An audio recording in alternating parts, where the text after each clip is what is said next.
Une opération de gendarmerie a eu lieu ce mardi matin dès le lever du jour dans le quartier Malakoff à Nantes.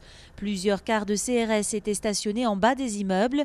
La rue d'Angleterre a été restreinte à un seul sens de circulation et le bus C3 a été dévié jusqu'à 10 heures, heure à laquelle l'opération s'est achevée.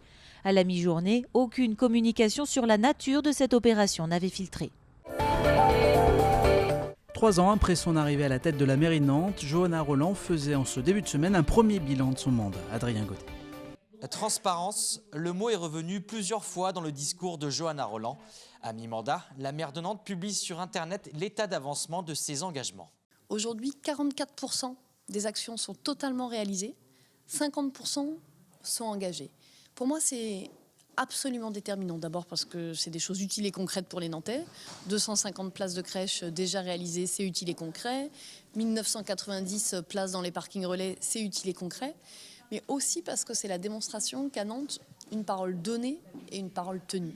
Dans un contexte forcément marqué par les prochaines élections présidentielles et législatives, la majorité municipale a également cherché à montrer l'image d'une gauche désormais unie. Si on devait mettre une note, qu'est-ce qu'on mettrait? Alors on a dit pour le début de mandat plutôt 9 sur 20, parce qu'effectivement c'était compliqué, mais d'un côté comme de l'autre. Et moi j'ai toujours été très claire là-dessus. Et aujourd'hui, mi-mandat, oui, on atteint les 15 sur 20. À voir pour la suite. Est-ce que justement on arrive à amplifier ce travail, à montrer la dynamique possible? Et moi c'est ça qui m'intéresse. C'est quand même la première fois qu'il y a eu des pics de pollution à Nantes au niveau de la qualité de l'air. Et je crois qu'on voit bien tout l'enjeu et les attentes très fortes de la part aussi des habitants. Donc il faut qu'on continue sur cette dynamique. Une dynamique que l'opposition municipale se donne le temps de juger dans les prochains jours. Un plan pour l'inclusion des personnes en situation de handicap a été voté hier au département de Loire-Atlantique. Des mesures qui touchent tous les domaines. L'inclusion, c'est essentiel. À partir du moment où nous avons à faire en sorte que les personnes, c'est pas parce qu'elles vivent une situation de handicap qu'elles ne puissent pas bénéficier de tout ce qui est offert à tout un chacun. Donc il faut savoir qu'au niveau du département, entre autres, on est sur une dynamique, c'est-à-dire que chaque vice-président, dans ses délégations, doit également œuvrer à l'inclusion. Donc là, la MDPH participe dans le sens où lorsqu'il y a une notification vers une reconnaissance de travailleurs handicapés, par exemple, ça va permettre pour certains de trouver un emploi adapté à leurs besoins ou une formation en amont. La coopérative des Salines de Guérande vient de lancer une gamme de produits cosmétiques utilisant des matières premières issues des marais salants. Explication avec Benoît Baldi. Donc voici ce que l'on récolte en ce moment dans les marais salants. C'est ce qu'on appelle, nous les paludiers appellent ça le limu. C'est une algue verte entéromorphe et qui est très riche en antioxydants. Du limu pour ses propriétés antioxydantes, mais aussi de la salicorne riche en vitamines ou encore des microalgues aux vertus hydratantes. Et si les marais salants de Guérande étaient un réservoir de produits de beauté. Des ressources dans le marais, il y en a plein et c'est vrai qu'il y a quelques années de ça, il y avait des scientifiques qui avaient travaillé là-dessus et qui prenaient les richesses des algues, des micro-organismes qu'il y avait dans le sel, dans les eaux et sur les talus et du coup on s'est un peu posé la question de savoir si on pouvait valoriser ces produits. Alors pour valoriser cette richesse naturelle, la coopérative Les Salines de Guérande s'est associée à un laboratoire. Après 4 ans de réflexion et 300 000 € d'investissement, la gamme cosmétique Guérande a vu le jour en octobre dernier.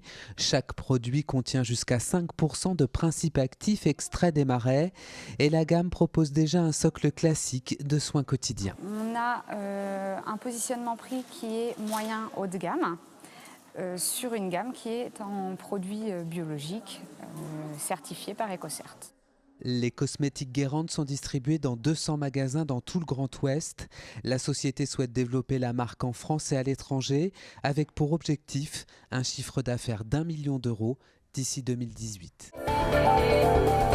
C'est le printemps depuis hier et les habitants de la métropole sont invités à en profiter pour fleurir leur ville grâce à des graines distribuées dans les mairies. Hier, les enfants de l'école Freinet à Bouguenais ont montré l'exemple. Jean-Alex. Pour cette sortie, Catel, Quentin et leurs camarades n'ont que quelques mètres à faire. Direction le mur grillagé de l'école. Après quelques conseils, ils peuvent commencer à semer. Ouais, moi j'en ai plein les ongles. L'opération Maru en fleurs est lancée avec dans le rôle des ambassadeurs ces élèves de maternelle.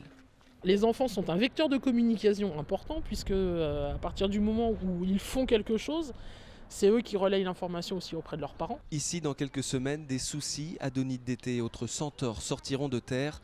Des fleurs que chaque habitant est invité à planter sur l'espace public. C'est aussi essayer d'inciter les gens à fleurir leurs pieds de mur, puisque la métropole ne les entretient plus.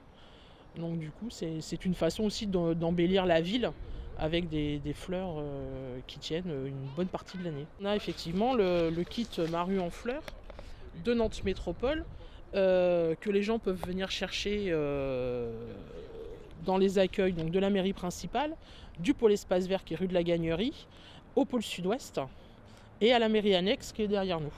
Mais Ma rue en fleurs, ça se passe aussi dans toute l'agglomération. À Nantes, où elle a été lancée en 2013, le Jardin des plantes est l'un des points de retrait des kits de plantation. Des graines qui ont permis de fleurir 1000 rues d'après la métropole. En voilà une de plus grâce aux petits Bougnesiens.